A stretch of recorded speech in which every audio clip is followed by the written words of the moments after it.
Hey guys, we are back for another Wake Up Wednesday. So it's the beginning of the year and everybody wants to start a new diet plan and an exercise plan and all that stuff like that. And I am all about New Year's resolutions. I think it's great. I think everybody should take, an evaluation of their business or their personal life or their health, quarterly or at least every 6 months and see where you can make some tweaks and make some changes. And so one of the big things that people come to us asking about is nourishment or nutrition. And that's what I want to talk with you about today. So you're going to see a lot of things out there this time of year about like really strict diets. We've had this influx of people coming in wanting to know about a vegan diet. People want to follow a really strict plan. They seem to feel like that's the answer. And the problem with that is that most people can't follow a really strict plan. Life happens, or they're not willing to make those sacrifices. You can make them, but do you really want to live in that space where every time you go out to eat, there's nothing for you to eat except an iceberg salad with no dressing or, something like that. So I wanted to help you kind of look at nutrition a little bit differently, and I'm going to give you 5 questions that you should ask yourself before you eat something. That's not to say that you don't ever eat it. It's just to say you're going to ask yourself these 5 questions and then make a decision on how much that particular food should be in your life based on your answer to that question. So the first question that I like to ask is, does that color occur in nature? Okay, so this is, I'm sure if you have a kid, you've seen something like this. This is some sort of yogurt thing.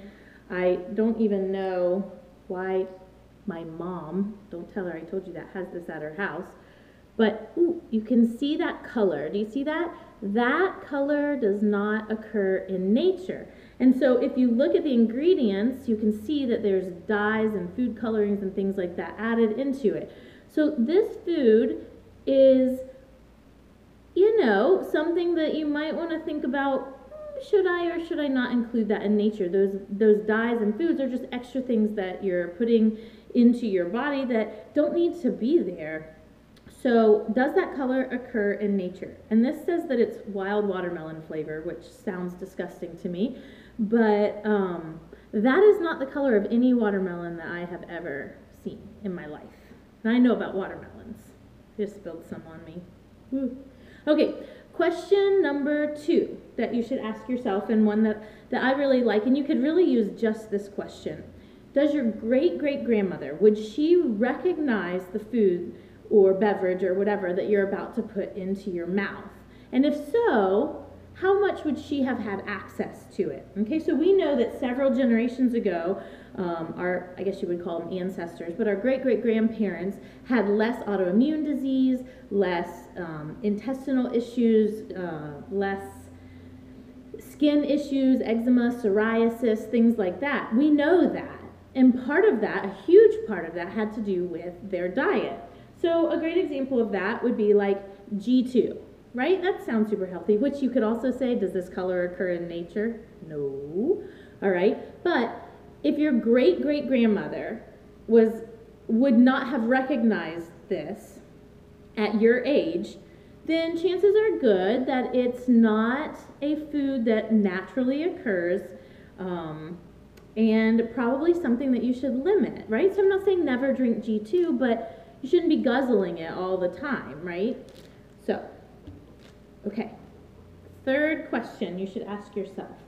How many steps did it take for that food to get to its current state? So I'm going to use this example, high fiber V8. Now, again, I'm not saying this is not a healthy food, but how many steps did it take? So this has like carrots and tomatoes and beets and all that stuff in it. Those are all healthy foods, but it's pretty far removed from walking outside and pulling a tomato off a plant and eating a tomato, right? It's already been, all the fiber's been taken out of it. Now it does say high fiber, so I'm gonna guess that this probably has some sort of fiber added back into it, but not the natural fibers that would occur in the fruit or vegetable. Okay, so another example would be, for example, like a chicken nugget, right?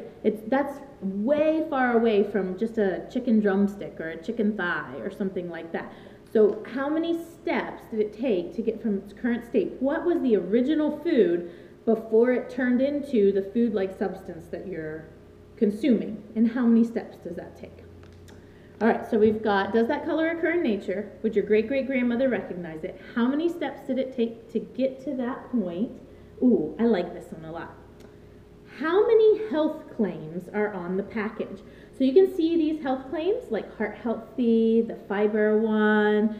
Some of them will have claims made with real fruit. The more health claims that there are on a package, first of all, that indicates that it's in a package, so you know it's removed from its natural state.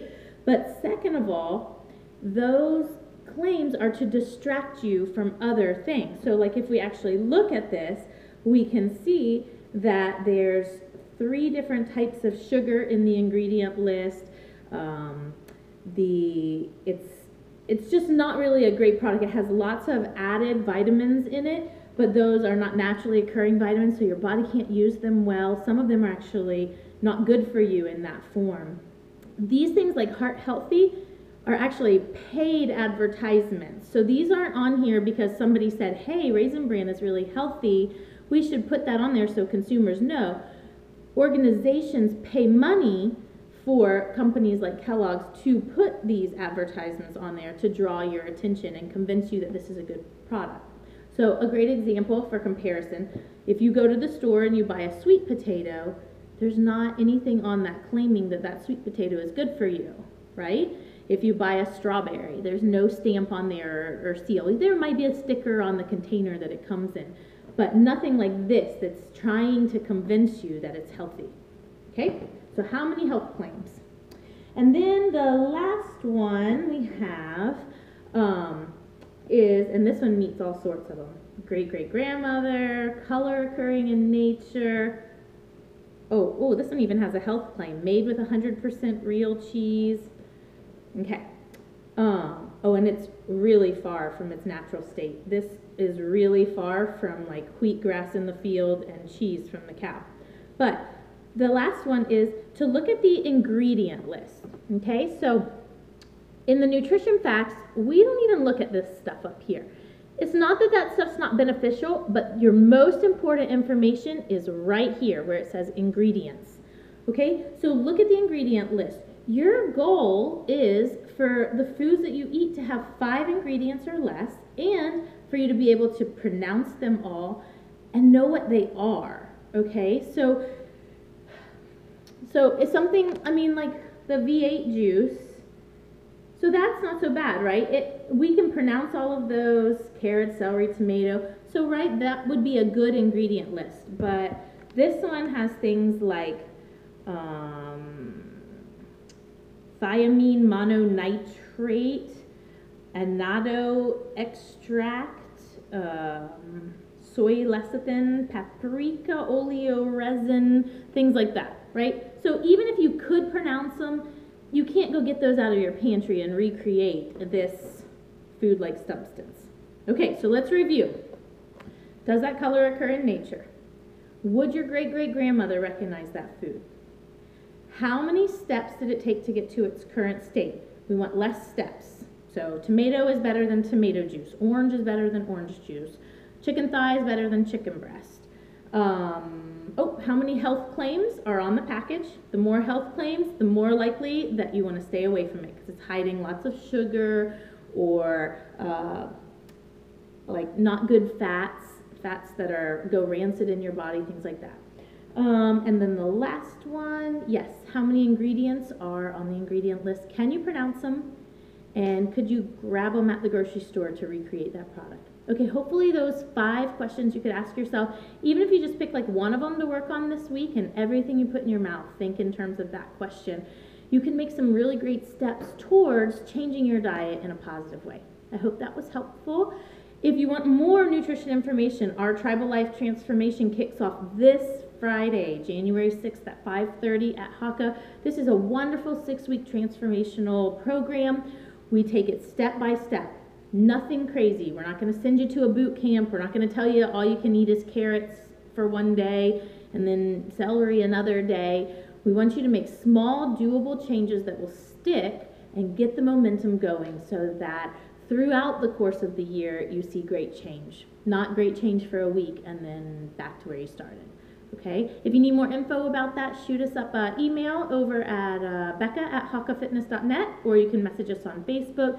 If you go to our website, www.hakafitness.net/events, you can see all the really cool things we have coming.